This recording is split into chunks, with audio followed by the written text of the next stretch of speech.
This is Inspirational Women, a weekly series shining the spotlight on female trailblazers making a true difference in our community. Once again, here is Kate Daniels.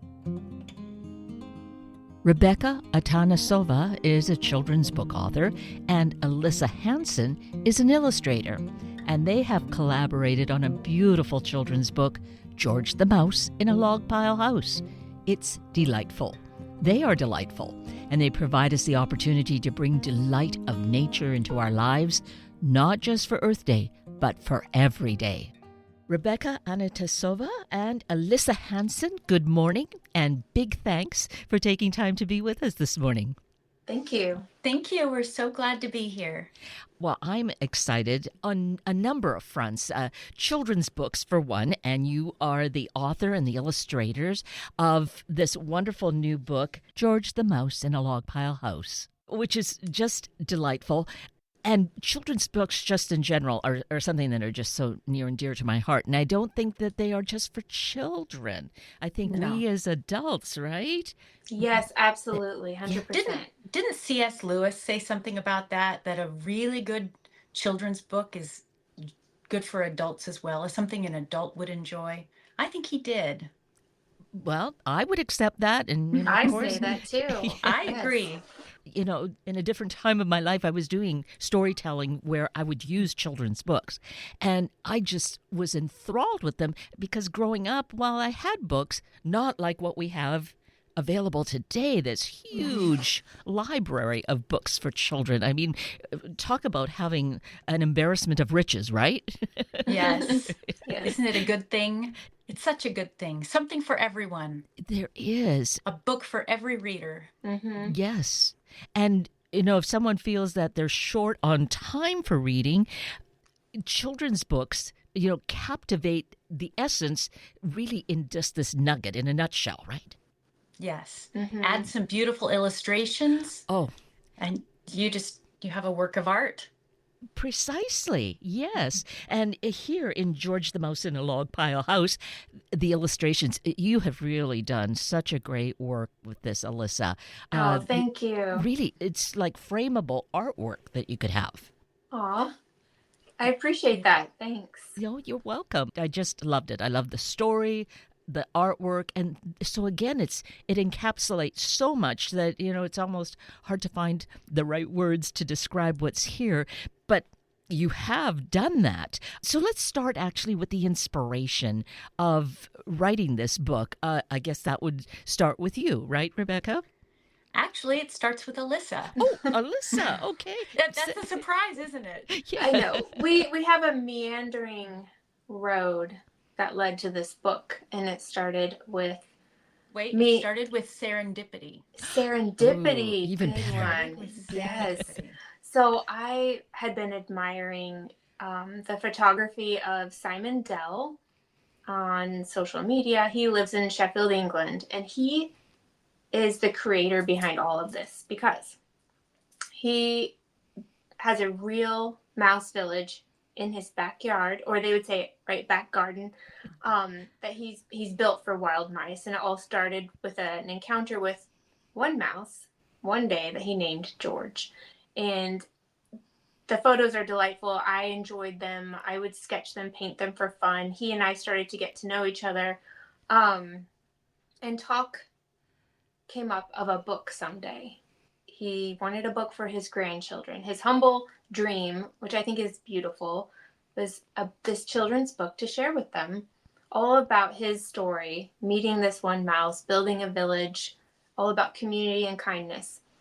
And he offered the project to me. He would love to have seen my illustrations in his book. And so I was handed this project, this opportunity that I was very excited about, sharing this whimsical world that he created with the world through a children's book. And then Rebecca, my friend, had called me up and had told me. You can carry on, Rebecca. Okay. Well, on my side of things, I was working on publishing several of my other books at the time, children's books. I'd written dozens, mostly while I was living in Southwest Washington, while my older children were growing up, about gardens and, being wild and free in nature, picking berries and Queen Anne's lace and just, the wonderful experiences that children have. And I had a book, a manuscript about a garden, and it was one that one of the big publishing companies in New York had said, they actually sent me a note saying, if we would have received your manuscript just a little bit sooner, we would have bought it. It's just we happened to buy one on the same subject recently.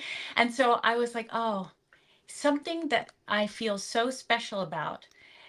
I want someone like Alissa to do the illustrations, but I figured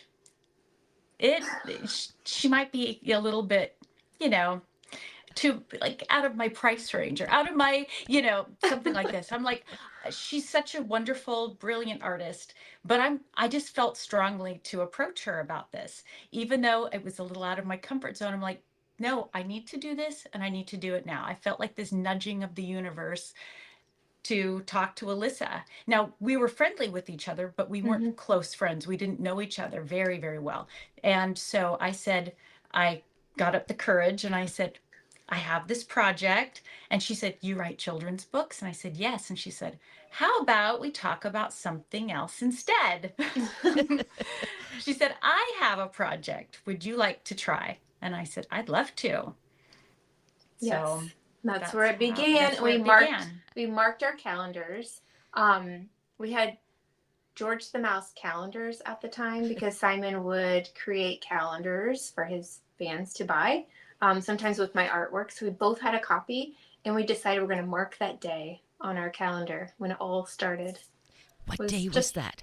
It was in January, just over 3 years ago. A memorable day. Yes. Yes. An anniversary day. I know. Yes. We should celebrate every year. We should pull it out. Yes. And then, of course, just fast forward for the moment. Yeah. This book was published April 1st, correct? It's the actual release date is May 5th. Oh, okay. Yes. Yeah. So we're doing kind of a publication, say media tour maybe, to talk about George. Mm-hmm.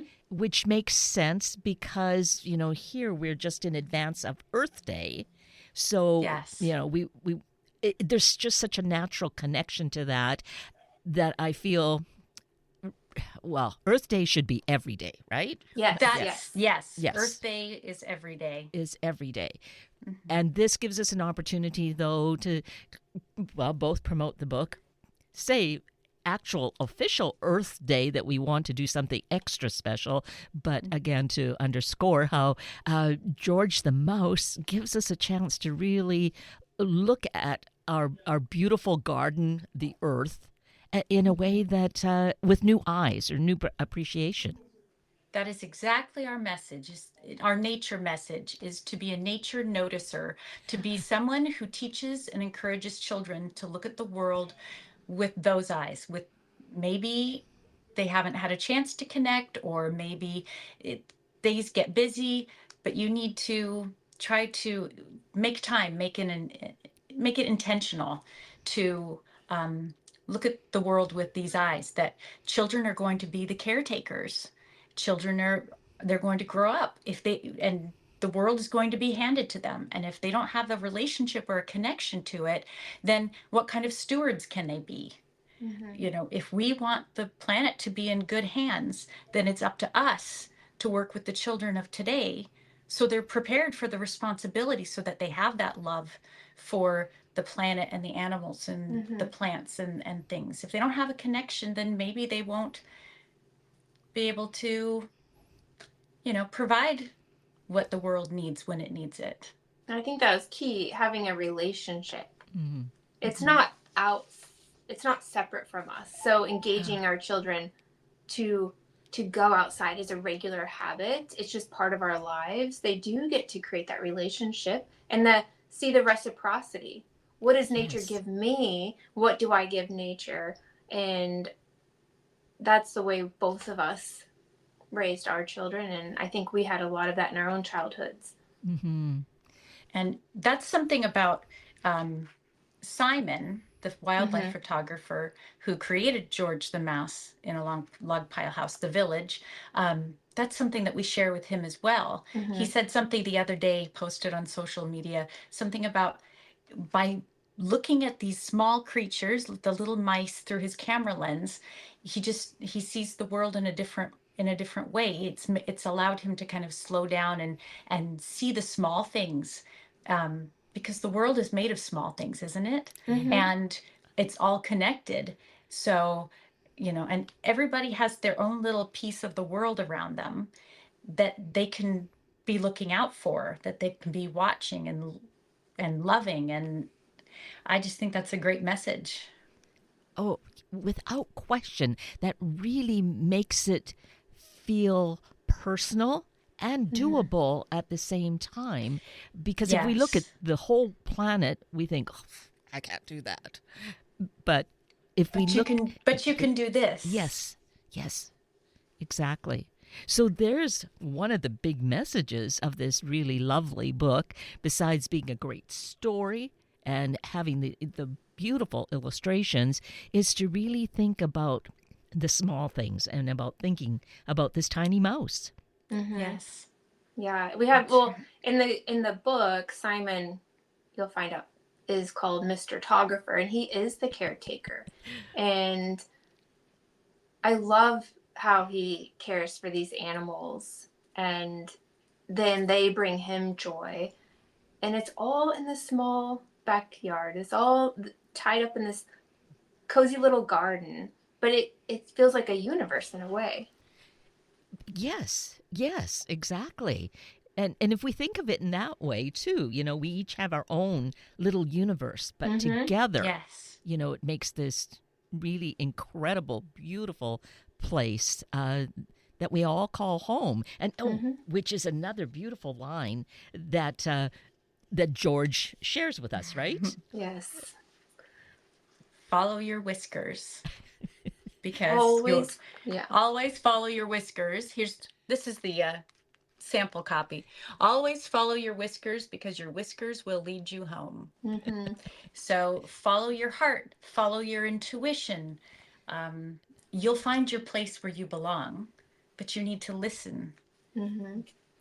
when it calls you.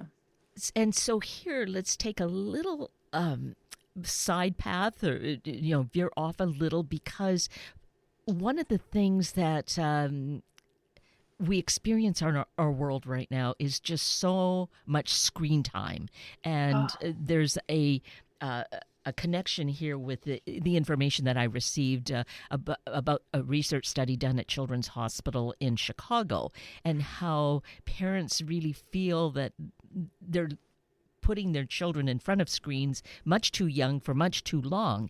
And so what we need to do is change that direction, right? Here, you as mothers were able to do that with your children. Yes, maybe it was a little different era than today, but still, they must have been Mm-hmm. raised around screens. And Oh, for yet, sure. right? Yeah, I mean, we'd go out, and I remember being in the grocery store line and seeing kids in the carts 2 years old holding their parents' phone as a pacifier. And that wasn't a part of our experience. My kids didn't default to grabbing my phone when there was a quiet moment. Um, Instead, we taught them to observe, to know how to be quiet, to sit with yourself. I remember being even at the DMV when they were very, very little. There's a stroller, long line. And so I thought, what could I do? And I think I pulled pennies out of my purse and created some sort of a game to engage them while we sat, just teaching them to be in stillness, to occupy themselves is a gift, It I is a think. gift. We were talking about that earlier today. Mm-hmm. These are gifts that we're giving children. They're not rules we're imposing upon them. It's not something we're taking away.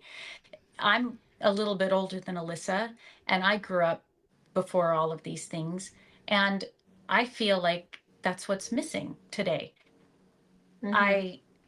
I was raising my older children in Southwest Washington, in Winlock and Kalama and Centralia and Chehalis. That's where I lived for a long time. And they didn't have screens when they were little. It wasn't like what she was describing, where the children in the grocery carts with the phones and things. It was go out and look for ladybugs, go run to the garden and pick something. It was let's go pick blackberries. It was the wilder, freer kind of life, just even when my older children were young. I have a 12-year-old still at home, and it's a very different landscape, and it's a very different tech thing to navigate. And sometimes it can be great. We can be outside and, what is this? Like the other day, a mole cricket went running across the driveway, and I called my son out, and I'm like, I'm not sure what this is. And so we used the phone. We found out it was a mole cricket. We enjoyed the moment. So tech has its place, but we also need to carve some time out to connect, be free, or disconnect, be free, and have some time just for our brains to be in a different place. So that's important. It is. And it's to share your stories from different generations, basically. And mine is even a prior generation to that, where I didn't even have a TV in my house until I was 12 years old. So Nice. yeah, nice, really. And I don't think I felt that I was losing anything. And so that's why, to know that we can really build a good life without that, and to really frame it in such a way, as you were saying, that this is a gift to our children, to provide them with these opportunities to look at things differently and not have to just resort to a screen, which is essentially, it can be just mind numbing. Yes. I was just thinking of my daughter who's in college now. She just recently was telling me how much she appreciated her childhood. And it felt wonderful to hear. It was those moments that she relishes now.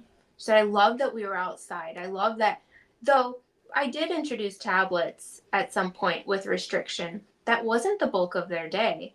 And just to hear how much value she got, and she can look back and enjoy those memories, it felt really, really good.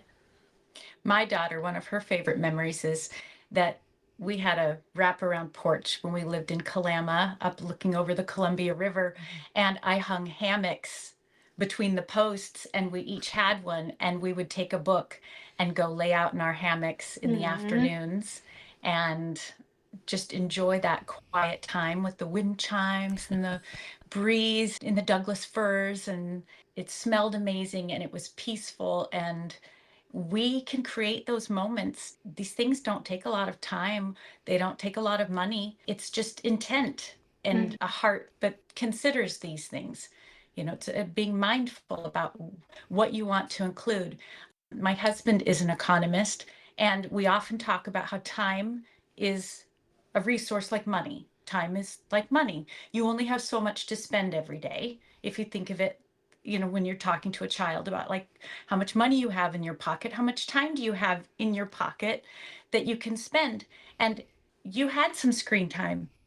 I don't know if we want to spend any more of our time money or money time on screens today. Have you been outside? Have you gone running around with your friends? Why don't you take your fishing pole and go to the pond? Have you ridden your bike today? Those are all great choices. Yes, just if you sometimes generate a little list, then they find things to do. Of course, it's easier and more stimulating to just keep with your device. But when given the suggestion and some opportunity, they come back happier. They come back more peaceful. They come back better And, balanced and better for it. And and it then doesn't peeking cost. outside, I just thought like peeking at them when they were outside playing brought, as the parents, it brings us so much joy. And it is simple. Like one thing that my kids loved before my husband built them a treehouse, I had this wooden table and I shoved it up against the trunk, and they completely imagined it was this tall, lofty tree house, and they brought all their toys up there to the tree house. And I just thought that was the most adorable thing, watching them imagine that. And that's free. It didn't cost any money. What's that? There you said, they imagining it. That Mm-hmm. imagination needs to be nurtured and stimulated, which I don't know that happens in that way necessarily with screen time. There might be certain things that I'm not really familiar with, and there are artsy things I think you can do creatively on tablets and such. But really, to just use what's around you and imagine it into this other kind of world is really a gift to give them. Yes. Yes. I agree. And you need quiet time for that. Mm-hmm. And it takes, sometimes I've noticed that there's a little bit of a kickback because, I'm not used to having to think of something to do, or I'm not used to that. Give it a few minutes. Just give it a few minutes. They'll find something. Mm-hmm. Let them be They'll- bored. They'll find something. They'll create something. They'll imagine something. They'll go do something. And I'm kind of lucky that there are a lot of parents in my particular neighborhood that feel the same way, and a lot of shared green space. And it's a nice day. We'll see you later. Yes. And they all meet up and they kind of do it the old fashioned way. But we've all decided that we need to make time for that. And I think that creates a community of like-minded parents, creates this community for the kids. And that's really invaluable in terms of a suggestion for parents who might feel like, well, how can I do it when everybody else is doing that? When you know in your heart the right thing and that what you desire, look for that kind of companion, even getting one other parent to be with you. You start to build the community, and maybe then it does ripple out little by little, right? It ripples out. Yeah. I'm going to go back to, because it fits with all that you've talked about, and it goes back to the book, which is kind of was the inspiration for our connection. And it's see what the book does. I mean, it builds so much greater than what it is, and it's great to begin with. But the message that Simon was wanting to promote of community and kindness, which, I think we can all really feel that is such an important element in each of our lives, and we want to instill in our children. I think it's important to cultivate that, a community of kindness with the people that you're around. Even in the little log pile village, there's a little sign we had done that says, "Where kindness grows." Yes. Because that's so important to our message. I want to share a little illustration from the book. This whole scene here was inspired by the beautiful foxgloves that I used to see growing wild.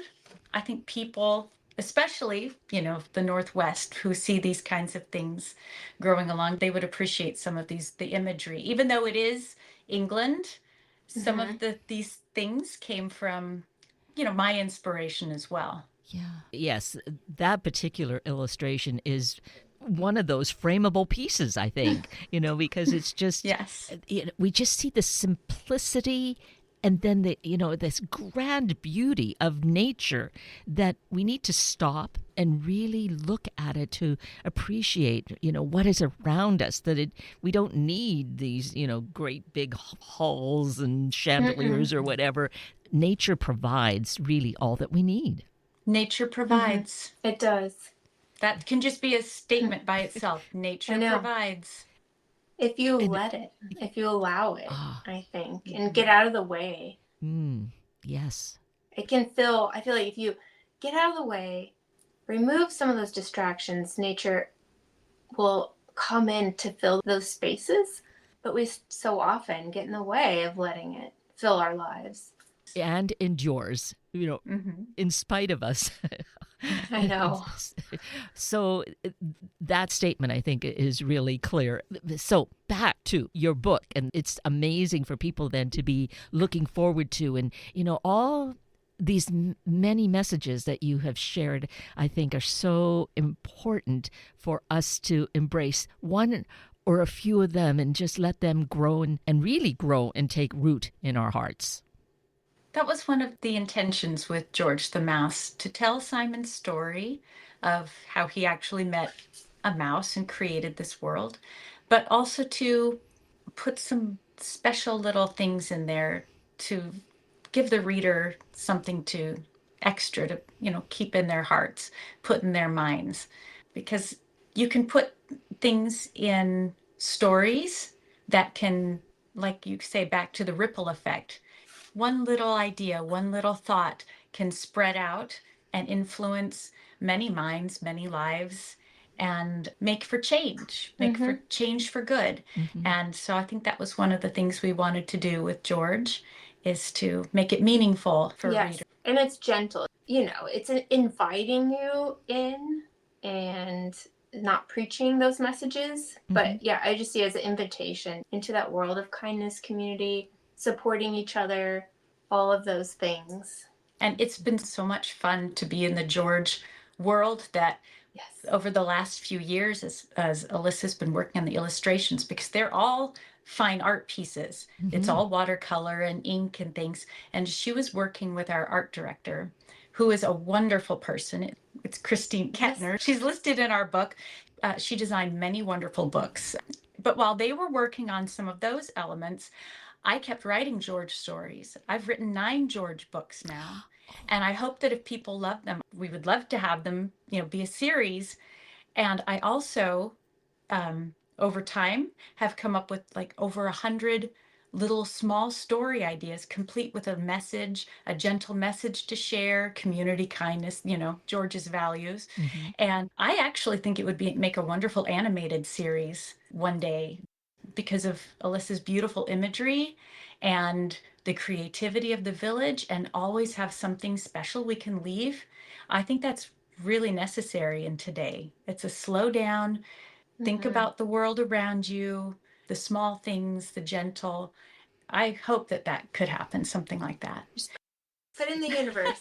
Yes. We always say that. We'll just put it out to the universe. Absolutely. Just as we go back then to the beginning, see, we circle all around how the serendipity really worked in both of your lives and how all of this came to be where we are today. So, yes, of course, we just keep putting it out there and the universe takes care of it.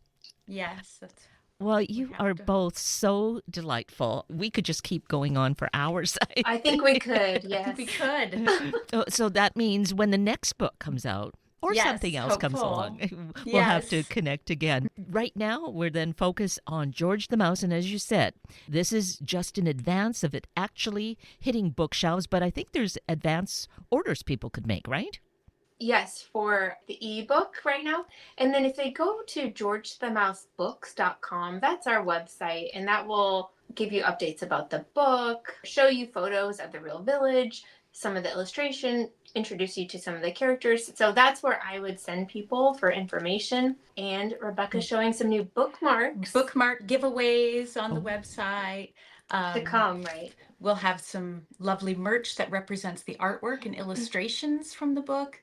And May 5th is the actual release date. It will be available on Amazon, our website, and bookstores can get wholesale. Right, hardback and paperback. Great. All just so wonderful and marvelous and inspirational. And I think it is therefore encouragement for parents of all ages, for grandparents, for aunts and uncles and all of us to really take advantage of this and really make a difference in a child's life, which can't help but make a difference in our life. And then we make more differences. So it goes on, right? Yes. The ripples in the pond. That is true. Well, Rebecca and Alissa, it's just been so wonderful to connect with you. I just can't believe what a great story you are as we share a new book and story. I just wish you continued success and look forward to further connection with you. Thank you. Thank you so much. We appreciate you having us. Thank you for being here this morning to meet these women who are caring and working on making the world a more kind and generous place. Please check this station's website for the podcasts for more information about these guests, and please share the stories with your family and friends. I'm Kate Daniels. If you'd like to connect with me, simply send me an email, katedaniels@hubbardradio.com. Take a moment today to appreciate the beauty in nature and let it become a habit. Thank you for listening to Inspirational Women. Tune in every Sunday morning at this time to hear about those truly empowering the Northwest community, all for the greater good. Sunday Morning Magazine and Inspirational Women are a public service of Hubbard Radio Seattle.